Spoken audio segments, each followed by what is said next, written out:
send them into cities. They've got robo-rats built where one of their eyes has been removed and one eye is a camera. Ooh, well, that's highly classified right there. They, for at least 20 years, have cybernetic dolphins with brain interfaces. They can go around with surveillance equipment or plant mines on things. But they're segueing away from biological weapon systems to sea drones, air drones, ground drones, combat mechs of every type, because you're in the 21st century. It's 2012, steaming right into 2013, ladies and gentlemen. The technology we know about is 30 years old at least. You're not in Kansas anymore, ladies and gentlemen.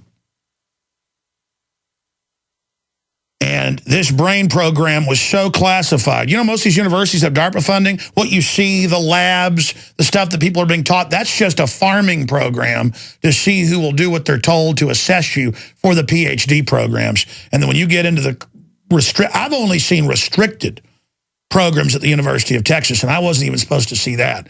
And let me tell you, ladies and gentlemen, it's science fiction. You hit one button and you're looking at the monkey farm. And those monkeys have got those wires hooked into their brains, Department of Defense, and they're studying how to flicker that TV screen just right to put you into a trance to then program you. And then they've got other programs where it's above ground, where, they then get the graduate students and psychological volunteers, women to come in and they have a flicker rate. And they do a flicker rate in one lab. How do you sexually arouse a woman? They've got another one. How do you make somebody hungry? You go to another lab, it's a retina scanner that tracks you from 100 yards away that you don't even know is there. Or you go to another lab, it's a molecular scanner. I saw that 12 years ago, University of Texas. And most of this I was allowed to see. Accidentally, some computer screens got left up and some things, and I did see some things. We'll be right back. Let me ask you a question. What does freedom mean to you? Freedom to choose? Here's what's frustrating for me. I have watched the old black and white MK Ultra hearings. They're online. I have read the documents. I have interviewed people who were victims of this, famous people who had family members killed by operatives under mind control. Privately interviewed, not on air. Just going to leave it at that. I have read the police files and the coroner files from Sirhan, who shot RFK, we were told, but the police said he wasn't the same caliber. His gun was held down. It was the security detail with Robert Kennedy. I know this stuff's real. Just like drug gangs in South America and Central America give people tiny dosages of scopolamine out of devil's breath plant, and they can drive a car perfectly. They can do mathematics. They can, they're not impaired, except they have no free will. It's basically truth serum. When you're on truth serum, scopolamine, folks, and they've got some other drugs they can mix in with it, they're even more advanced. It's not that you just tell the truth. You do whatever you're told. You do whatever you're told. And then the naive public, it's kind of like weather engineering, has been going around, happening for over 100 years, high tech the last 30. We told you about Stanford Research Institute, all of it. Certifying they could control hurricanes and create them and kill them. Back in 1967, it was already certified.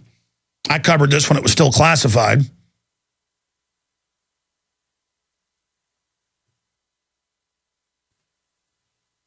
And it's so frustrating to then get, see comments going, Alex Jones believes they can control the weather. It's the same thing with mind control. It's the same thing. And I see it over and over again with Major Hassan, with Theodore Kaczynski, the Unabomber, with James Holmes, the brilliant PhD science student in a classified, restricted program. They always come out of these same programs because this is where they recruit them. This is where they set them up. Again, I'm going to say this. If the government would stage Fast and Furious that's killed thousands conservatively to blame the Second Amendment, if there are thousands of declassified instances of our troops being given chemical, biological, and radiological dosages to kill them in many cases, And the UN's caught shooting kids up with cancer viruses, sterilants, and live pathogens like polio. And in the military for thousands of years, you'll send in a small contingent of cavalry or ground forces to draw out the enemy, knowing that thousands of your troops, in some famous cases, would all be killed so that you could draw the enemy out to where you wanted them to run a pincer attack against them in many cases. I mean, the military mind is, I'm going to kill 1,000 of my best troops to draw out the enemy so that we don't lose this whole battle and lose 20,000. See, you're not thinking from an elitist perspective. So you're like, how could they go to that theater? How could they have the witnesses say multiple shooters, tear gas canisters or smoke bombs from both sides, from opposite directions? You know, somebody let him in. No, it was somebody else. And then the MO and the UN treaty, the motive coming up, all of this. There are real mass shootings. And when they happen, they get almost no attention. There have been real chemical plants blown up by real terrorists. There are a lot of actually real events where crazy people and criminal groups shaking down companies and espionage. Espionage goes on all the time. Financial sabotage.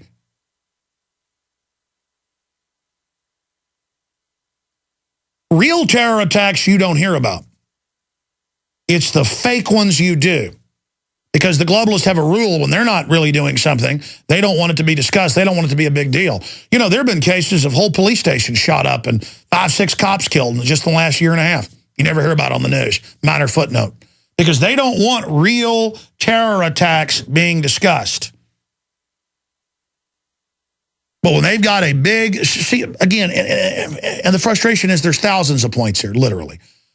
I want to get your take on this. If you agree with me, if you disagree, I'm not saying that it was a staged event. I'm saying my gut says that and all the evidence points in that direction.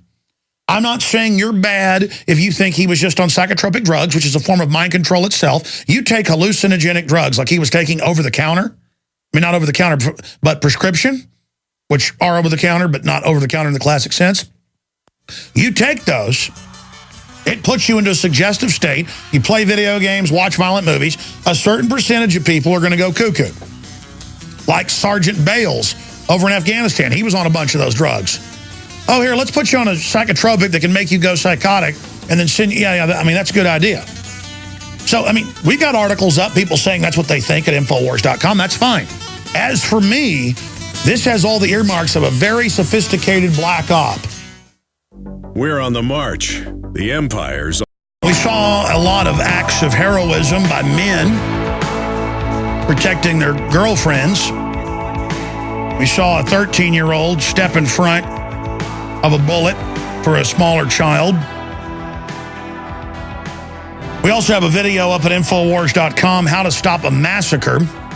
Surveillance video reveals simple, low-cost solution that works everywhere. You must send this Mike Adams story out to everybody. In fact, I'm going to Twitter that out on our official Twitter during the next break when I get a chance to at twitter.com/RealAlexJones. We also are going to play the footage and analyze it here for radio listeners of Anaheim police go on rampage against citizens. I saw the article yesterday by Lou Rockwell at Infowars.com. And I didn't even watch the video until this morning. And when you see police purposefully with rubber bullets up close, shotgunning women, when they know it'll kill you, kills a lot of people. They've killed people, you know, at that Red Sox game when they came out of the bar, shot the woman in the face. And they're shooting people with babies in their arms and coming up to baby carriages and shooting at them. And it's really bizarre. I've seen this a lot, like in Pittsburgh for the G20 when a woman, two older women come out of a store with shopping bags because they would just randomly show up in Pittsburgh and say, you're not allowed to be out during the daytime here, just to crack some heads. It was all a big drill to see what they could get cops to do. And cops in Darth Vader outfits, and these clown outfits, where I guess they hide who they are so they can act like the, you know, cowards, I guess they are, release police dogs on old women and they're biting them and the cops are getting off on it. I mean, I just can't imagine wanting to go find some old women with shopping bags and release a police dog on them. And then I'm not patriotic because I'm not into that. I guess I'm not patriotic to the devil. I mean, I don't know what you say. But the post-Aurora rampage that nobody's heard about, The post-Aurora rampage that few have heard about, Infowars.com from William Gregg, originally LouRockwell.com. The video is up there right now. That is now in the featured news archive, or just click top stories and it's in there. Now, my head is spinning basically at this point. I've got so much news I want to go over. But I also want to get you on air. I want to hear from listeners out there. We're going to do first-time callers today to get your take on any of the stuff in the news. I mean, just take the fact that we had a whistleblower on a month and a half ago, and now everything he talked about has been confirmed. TV producer over in England, we get him on. He'd been working for a month for the big security firm. He said they're not even doing basic checks, and that they said at the end of the Olympics, after they're over, there'll be an event that changes our world forever. And that the military was secretly being stationed in and around that area where they're having the Olympics over in England. Now it's admitted there's no security. That's all over the British news. It's admitted the military was secretly stationed. And it's admitted that there's basically no security. And now Israel says Iran is planning to attack the Olympics. Iran is doing everything it can to not get attacked. I'm not saying Iran's perfect. All these governments are corrupt. The point is jumping through all the hoops, putting up with Western-backed commandos attacking their country. That's on record.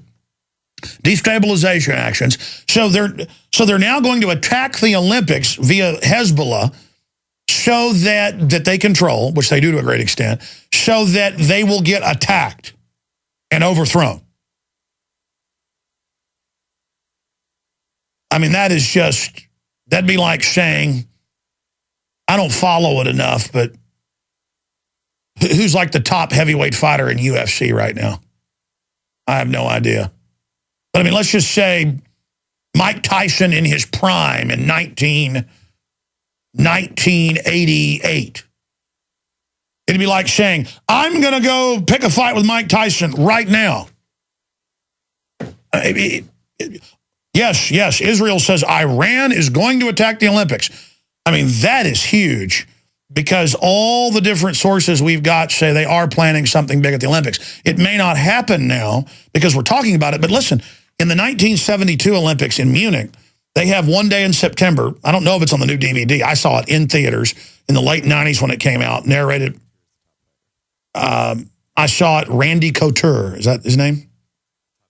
It's like saying, I'm going to go out and start a fight with Randy, Couture or something like that. I mean, that's how crazy this is. Them saying Iran is now going to do this. But getting back to one day in September. But guys, I want to buy that. I mean, I keep saying buy it. Will you have one of the crew buy one day in September, the DVD or whatever? But the point is, or off Netflix or whatever. I just want to play the clip at the end. But my point is, I don't know if they've still got it on the DVD.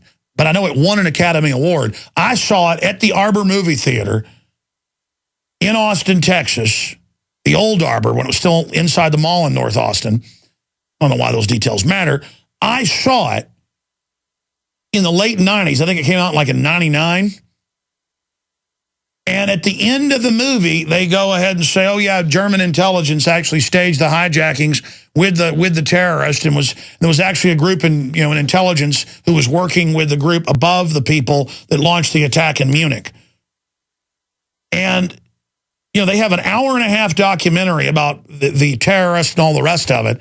And then at the end of the movie, the former head of German intelligence laughs and says they basically staged a bunch of it. I mean, talk about throwing it in our face. And again, a lot of times they'll go out and hire a terrorist group that goes out and recruits real Muslim terrorists. That was the case here. But then security stands down to let them come in and do it. That's my point. I'm not saying there aren't some wild-eyed Muslim extremists and crazies from every group out there. The point is the Western governments, since the end of World War II, and even